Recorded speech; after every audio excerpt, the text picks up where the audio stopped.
Aku minta sholat bukan ingin membebani engkau supaya ruku dan sujud. Aku nggak butuh itu. Dan orang nggak sholat tidak akan menurunkan status Allah sebagai Tuhan. Kita dipaksa sholat, diperdengarkan di telinga kita. 24 jam. 5 kali sehari. Hayya 'alas sholat. Ayo sholat. Apa tujuannya? Hayya 'alal falah.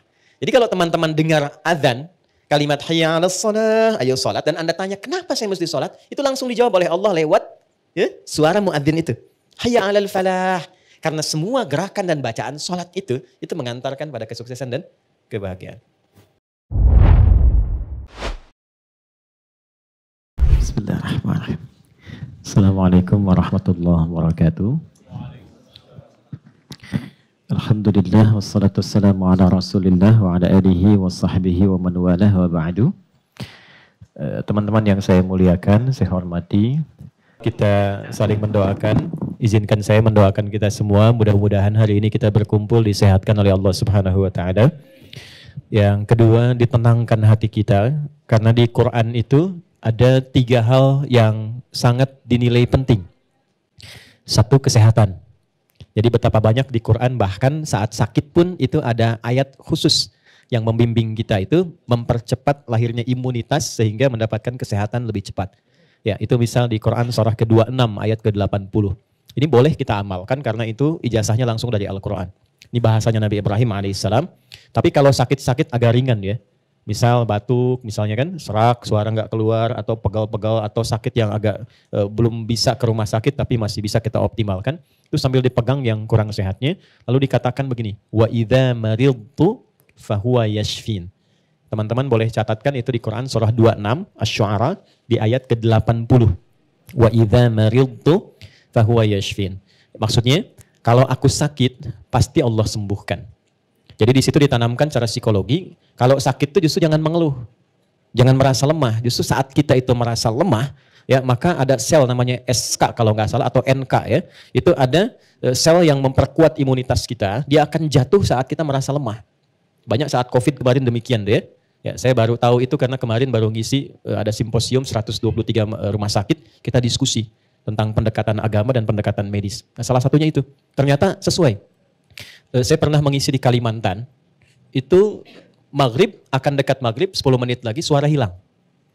Lihat nyata suara hilang.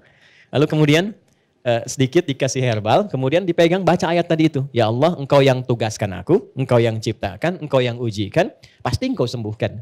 Kemudian kita tingkatkan keyakinan, alhamdulillah begitu mengisi, ada lagi. Dan setelah ceramah, hilang lagi.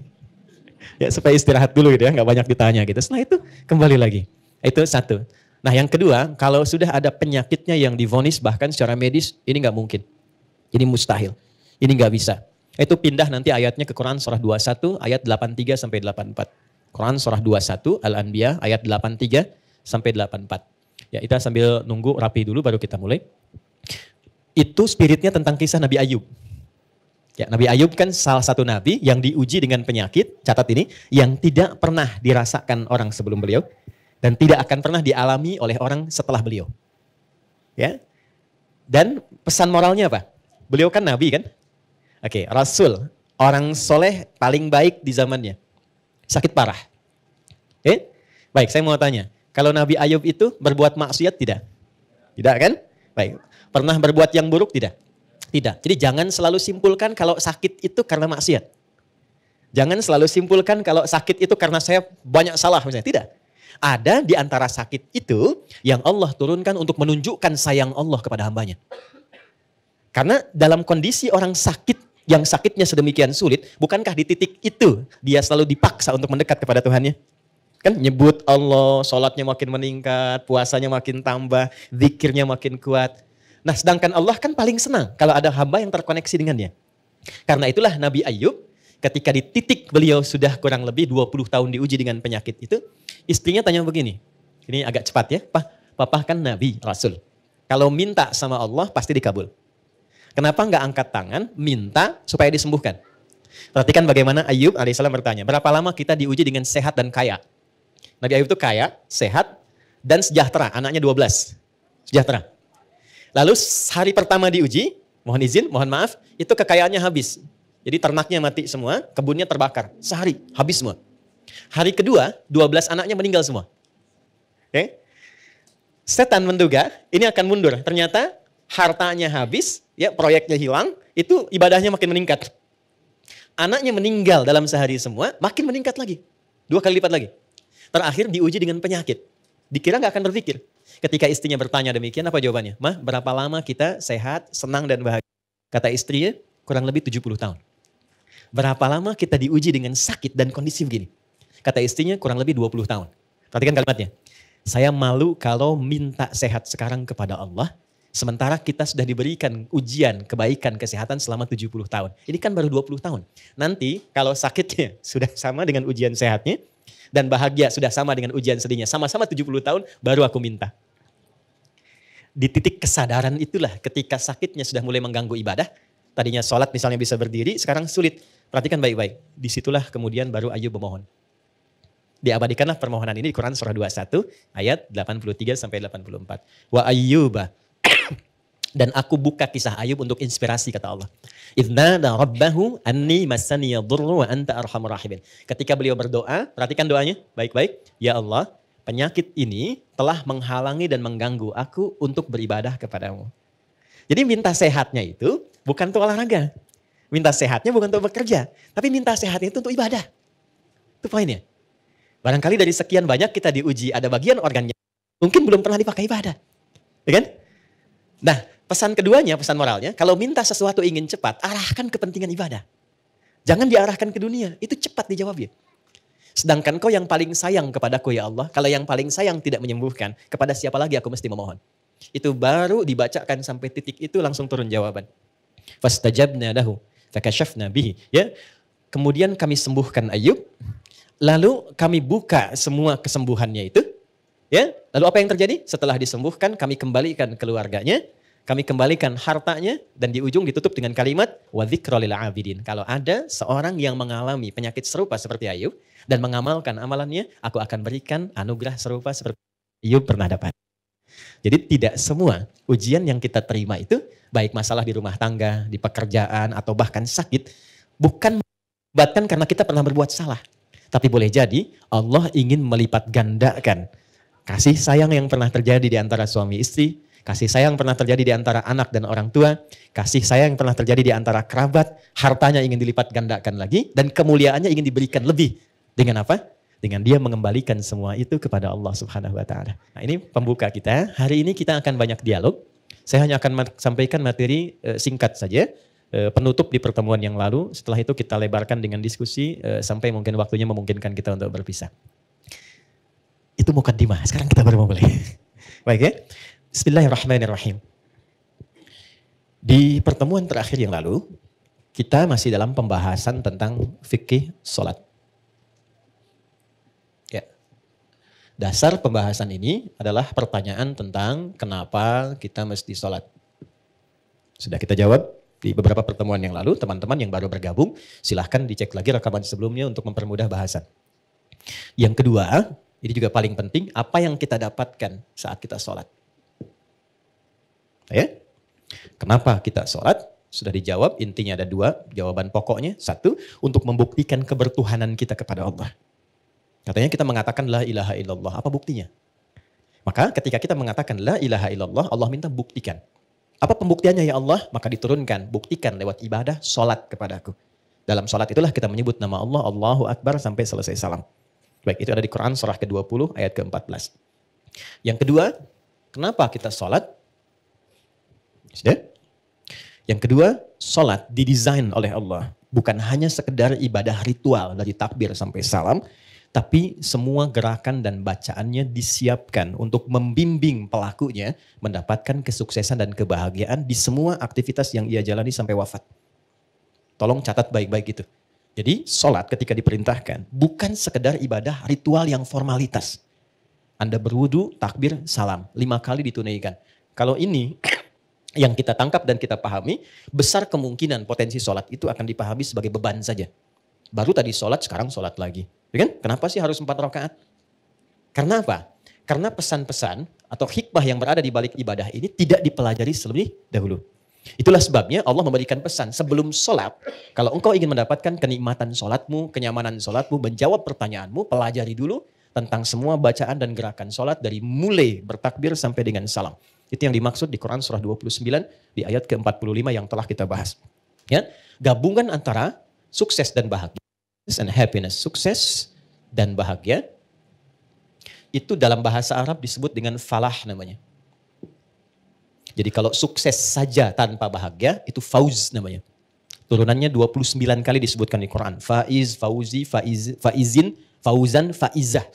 Kalau ada yang namanya faiz, fauzan, faizah, itu artinya orang yang diharapkan sukses selama hidupnya. Walaupun belum tentu bahagia. Ya, itu nama ya. Kedua, kalau bahagia saja, tapi belum tentu sukses, itu fariha namanya. Fariha, turunannya farah, farahan. Ya, itu fariha. Jadi kalau ada yang namanya farhan, farah, orang yang diharapkan bahagia selama hidupnya. Walaupun belum tentu sukses. Nah, teman-teman tinggal pilih aja. Saya yakin pilih yang ketiga. Ya. Kaya tapi gelisah atau miskin tapi tenang? Oke. Kaya tapi tenang. Kalau Anda gabungkan kaya, sukses, dan tenang, bahagia, itu bahasa Arabnya falah namanya. Falah. Nah, teman-teman masih ingat gak kalau kita mau sholat itu panggilannya disebut apa? Panggilannya disebut apa? Azan kan? Azan itu dari kata uzun, artinya telinga. Jamaknya azan. Lafaz ini kenapa disebut azan? Ingin memberikan kesan yang kuat. Hei, dengarkan oleh telingamu, tanamkan pada hatimu. Aku minta sholat bukan ingin membebani engkau supaya ruku dan sujud. Aku nggak butuh itu. Dan orang nggak sholat tidak akan menurunkan status Allah sebagai Tuhan. Kita dipaksa sholat, diperdengarkan di telinga kita. 24 jam. 5 kali sehari. Hayya 'alas sholat. Ayo sholat. Apa tujuannya? Hayya 'alal falah. Jadi kalau teman-teman dengar azan, kalimat hayya 'alas shalah, ayo salat, dan Anda tanya kenapa saya mesti salat, itu langsung dijawab oleh Allah lewat ya, suara muadzin itu. Hayya 'alal falah. Karena semua gerakan dan bacaan salat itu mengantarkan pada kesuksesan dan kebahagiaan. Ini gambarannya. Nah, ketika kita ingin meraih itu, tidak lantas salat langsung dapat, tidak. Kita mesti belajar dulu. Kenapa saya mesti wudu? Kenapa ngadep kiblat? Apa maknanya itu semua? Kenapa ngangkat tangan begini? Kenapa tangannya begini? Kenapa sedekap begini? Ya kan? Itu semua ada maknanya. Karena itulah orang yang diajari oleh Nabi pertama kali ketika awal-awal dalam risalah Islam. Dengan sholat, bukan zakat, bukan puasa, bukan haji, bukan umrah, tapi sholat. Itu yang merubah hidup mereka dari jahiliyah menjadi sukses dan bahagia di setiap eranya. Khairu ummah. Dengan turunnya Quran surah 3 ayat 110. Nah, pembahasan tentang sholat, kita akan bahas dari sisi bacaannya. Kedua, caranya. Ketiga, hikmahnya. 3 pokok ini. Dan sudah kita awali dari mulai wudu sampai terakhir kita kemarin Al-Fatihah. Sampai ke iyyaka na'budu wa iyyaka nasta'in. Sampai ke titik itu. Jadi teman-teman yang baru bergabung, dicek dulu yang sebelumnya, lantas baru kita sambungkan ke topik kita kali ini. Jadi kalau ada bacaan, gimana cara bacanya? Setelah itu, apa hikmah di balik bacaan itu? Sehingga saat baca itu kita merasakan kenikmatan bacaannya. Oke? Baik. Yuk, di titik ini saya mesti buka dulu supaya kita ada ketersambungan yang sama dalam pembahasannya. Hari ini kita akan sempurnakan dengan pembahasan akhir di penutup Al-Fatihah dan pembuka surah. Kita selesaikan berdiri, baru kemudian pertemuan berikutnya masuk ke ruku. Baik, teman-teman masih ingat di pertemuan yang lalu, kalau orang benar baca Al-Fatihahnya, dan sudah kemarin kita berlatih baca, masih ingat hadisnya? Kalau dia sampai bacaan iyyaka na'budu wa iyyaka nasta'in, ya Allah, engkau perintahkan aku sholat, ibadah, sekarang aku sholat. Dan engkau janjikan saat aku sholat, engkau akan mengabulkan apa yang aku mohonkan. Sekarang aku punya kesulitan, mohon mudahkan dan kabulkan apa yang akan aku mohonkan. Itu yang dimaksud iyyaka na'budu wa iyyaka nasta'in. Oke, sekarang saya mau tanya sama teman-teman. Kalau kita diperkenankan untuk meminta apa saja, dan itu dikabulkan, kira-kira mau minta apa? Surga. Baik, surga kan di akhirat ya. Rezeki, baik, rezeki di dunia ya. Sehat, apa lagi? Banyak ya? Banyak ya? Dulu kalau nggak salah ada acara di TV itu dalam semenit ambil apa aja gitu kan? Ya, yang kamu inginkan kan? Ternyata nggak sempat keambil juga semua ya. Oke? Nah, lihat hadisnya. Hadza baini wa baina abdi wa li abdi ma sa'al. Ini perjanjian untukku dan untuk hambaku. Kalau hambaku benar pada bacaan ini sampai di titik ini dari awal dia salat. Apapun yang dia minta aku akan berikan. Apapun yang dia minta aku akan berikan. Dan tidak sedikit orang soleh, termasuk para nabi, orang-orang soleh yang hidup di setiap generasi, kalau setiap ada masalah rata-rata salat. Demi Allah, rata-rata salat. Saya tidak bermaksud memberikan nasihat ya, hanya sharing saja. Ada pesan di Quran gini, kalau sedang ada masalah, khususnya di rumah tangga, itu curhatkan di atas sajadah. Itu poinnya. Kalau sedang ada masalah, khususnya di rumah tangga, curhatkan di atas sajadah. Itu ada di Quran, surah ke-12 ayat 86. Innama ashku bathi wa huzni ilallah. Adukan, tumpahkan di atas sajadah. Maka yang pertama Allah berikan satu ketenangan dalam jiwa. Jadi walaupun solusinya belum ada, tapi hatinya sudah tenang. Ya. Awas sajadahnya nggak usah dilebarkan sampai ke Instagram, ke Facebook, nggak usah. Di tempat kita ya. Semakin lebar, semakin meluas persoalannya. Itu janji Allah. Yang kedua, ketika kita tumpahkan, ketenangan diberikan. Nah, ketenangan inilah langkah awal yang memberikan kejernihan dalam berpikir, sehingga kita mudah melangkah untuk menyelesaikan persoalan. Ketika jernih itulah baru Allah kirimkan solusi. Ya, nah sifat kita melakukan itu disebut dengan takwa namanya. Dan kalimat takwa pertama di Quran itu disandingkan dengan sholat. Takwa itu disebutkan 240 kali dalam Quran. Pertama kali disebutkan, disandingkan dengan sholat. Quran surah 2, ayat 2-3. Dzalikal kitabu la raiba fihi hudal lil. Siapa muttaqin orang takwa di situ? Ayat 3-nya. Alladzina yu'minuna bil ghaibi wa yuqimunas. Nah, takwa disebutkan 240 kali dalam Al-Quran. Amalan pertamanya sholat. Dan 240 ini dibagi 3 segmen. Ada segmen ritual seperti sholat ini. Ada segmen sosial seperti berbagi dengan sesama. Ali Imran ayat 133. Ada segmen rumah tangga. Dan ini segmen rumah tangga ditempatkannya di persoalan tertinggi di rumah tangga yang mengantarkan pada puncaknya. Yaitu perselisihan yang menghadirkan misalnya perpisahan. Disebut dengan tolak. Ini ditempatkan di Quran surah 65.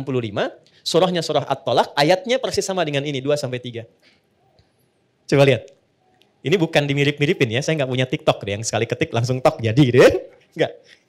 Ini ada ilmu tentang keserasian ayat-ayat dan nomor-nomor dalam Quran. Ditempatkannya di sini. Wa may yattaqillaha yaj'al lahu makhraja. Siapa yang mampu meningkatkan takwanya kepada Allah dalam konteks ini, yuk salat. Yaj'al lahu makhraja. Dia punya masalah apapun, aku bimbing untuk menyelesaikannya. Dan hidupnya bukan gak punya masalah. Sebelum dihadapi, Allah sudah kecilkan sehingga tak terasa bahwa itu persoalan. Itu poin. Ya. Betapa banyak solusi yang ringan, tapi jarang dilakukan. Kita memilih berdebat dengan pengetahuan, dengan kekayaan, dengan macam-macam. Sehingga gak selesai-selesai. Padahal solusinya simpel. Baik ya? Satu ini. Nah sekarang, ada yang lebih dahsyat lagi. Begitu selesai benar, baru sampai iyyaka na'budu wa iyyaka nasta'in. Sedang punya masalah apa? Mau minta apa? Ada keperluan apa? Mohonkan. Karena rata-rata bingung mau minta apa, Allah ajarkan satu kalimat yang saat diberikan semua yang kita harapkan dapat. Apa kalimatnya? Oke, setelah iyyaka na'budu wa iyyaka nasta'in, kita baca apa? Ihdinas siratal mustaqim. Itu bukan kalimat biasa, ada rahasia di dalamnya, ada hikmah. Ya, saya tulis dulu ya. Sini aja. Ihdinas siratal mustaqim.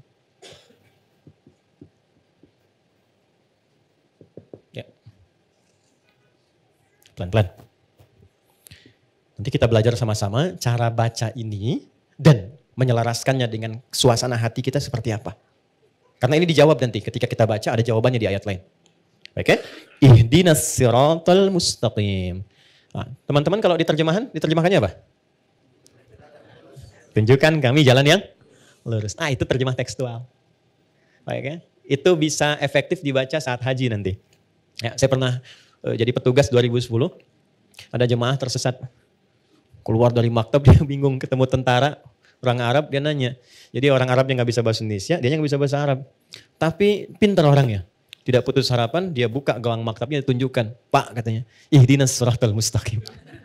Tunjukkan saya jalan yang lurus ke maktab. Ya? Tapi yang hebat tentaranya itu juga gak kalah cerdik. Begitu dilihat maktabnya kan ada di gelangnya itu.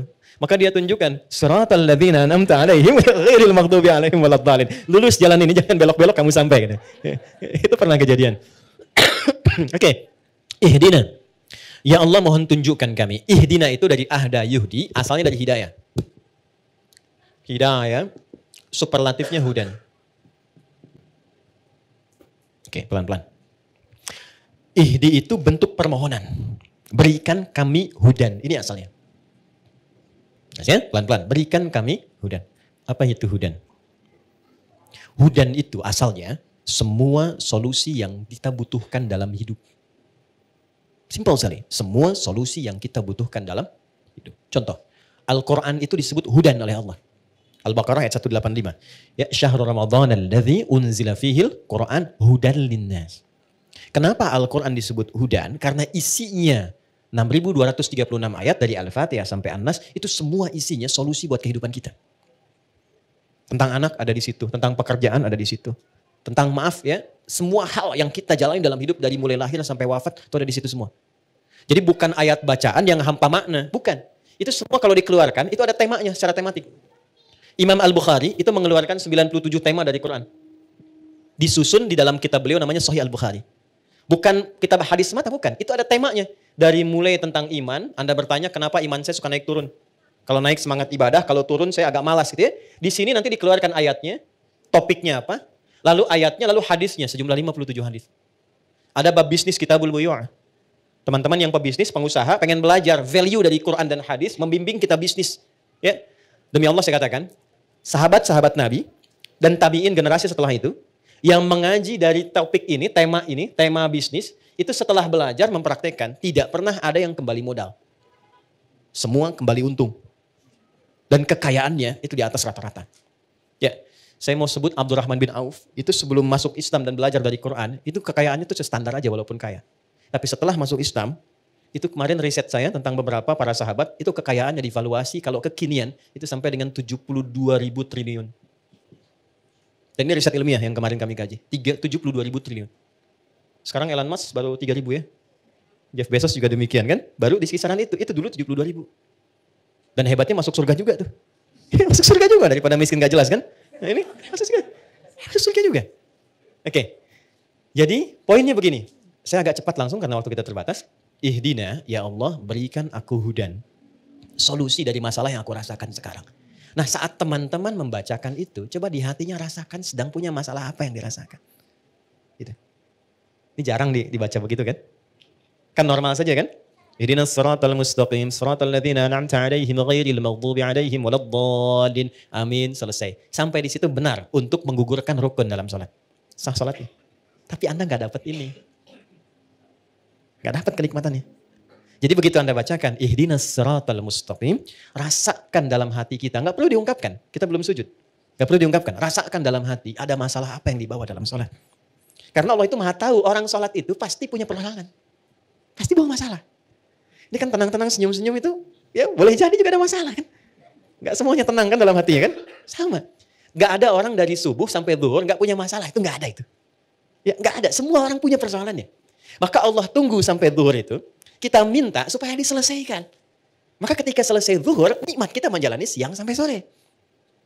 Itu hikmahnya demikian, filosofinya begitu. Jadi begitu Anda bacakan, ihdinas siratal mustaqim, ya Allah mohon berikan solusi. Kan? Atas semua persoalan yang hamba sedang rasakan saat ini dan Engkau maha mengetahui dengan itu semua. Oke. Lalu Allah berikan.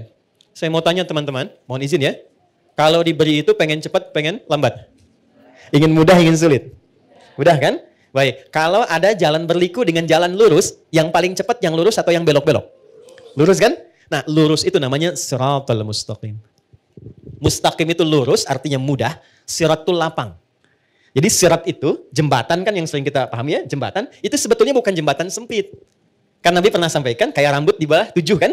Ya kan? Nah, itu menjadi sempit pada orang yang banyak maksiat dan kurang amal. Tapi bagi orang yang dekat dengan Tuhan, dia mendedikasikan kegiatan di dunianya untuk beribadah kepada Allah dengan berbuat baik, maka itu menjadi lapang. Ketika lapang itulah menjadi sirat namanya. Paham? Baik, jadi seakan kita minta begini, ya Allah, mohon berikan aku solusi dan lapangkan saat aku menerimanya, serta mudahkan dalam prosesnya. Jelas? Lapangkan aku saat menerimanya, dan mudahkan dalam menjalani prosesnya. Oke. Saya kasih pertanyaan, kalau bisa jawab saya kasih hadiah umroh ya. Saya serius. Bintang 5 di Mekah Madinah. Oke. Salat sendiri kan? Ya kan? Walaupun berjamaah kan kita sendiri kan? Ya kan? Nanti sifatnya jamaah dengan banyak orang. Kenapa di sini mintanya tunjukkan pada kami, padahal kita sendiri? Ihdina. Kenapa enggak ihdi? Oke, silakan. Ya. Boleh?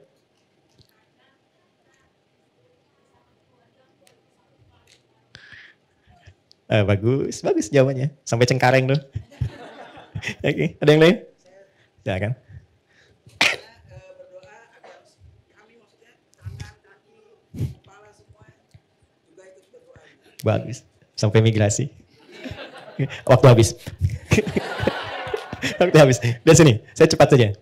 Gini, ini filosofi dalamnya. Ini saya kasih yang paling dalam sekali. Maaf ya. Kalau kita sedang punya masalah. Masalah itu untuk sendiri atau kadang ada yang terlibat di sekitaran kita. Oke. Bagi kita mudah, tapi mungkin bagi pasangan kita belum tentu itu mudah. Bagi kita dan pasangan mudah, tapi mungkin bagi ayah dan ibunya belum tentu mudah. Bagi suami istri mudah, tapi bagi anak belum tentu mudah. Kenapa kita sertakan dina di sini, ihdina, untuk memberikan kesan bahwa ya Allah, berikan solusi atas masalah yang sedang hamba jalani, mudahkan prosesnya dan lapangkan untuk semua yang mengalami itu. Kalau suamiku di dalamnya, lapangkan hati suamiku pula. Kalau ada tetanggaku di dalamnya, lapangkan tetanggaku. Kalau ada ibuku di dalamnya, lapangkan hati ibuku. Itu dalam banget. Itulah sebabnya kenapa menggunakan tidak menggunakan bentuk tunggal secara personal. Jadi ketika kita menunaikan sholat, di situ Allah ingin menyelesaikan persoalan, masalah yang kita alami setuntas-tuntasnya, bukan 1-2 tahapan kehidupan. Jelas? Oke, tiketnya masih saya pegang ya. 1. Jelas ya? Paham ya? Baik, maka jangan sungkan untuk mengungkapkan itu dalam sholat, tapi di hati kita. Karena nggak boleh dilafadzkan. Jelas ya? Ihdinas siratal mustaqim. Cepat, karena Allah Maha tahu. Kita tinggal hadirkan saja suasana itu. Minta. Nah sekarang Allah kasih mudah, kasih cepat, tapi caranya nggak enak. Mau nggak? Oke? Kasih mudah, kasih cepat, tapi caranya nggak enak.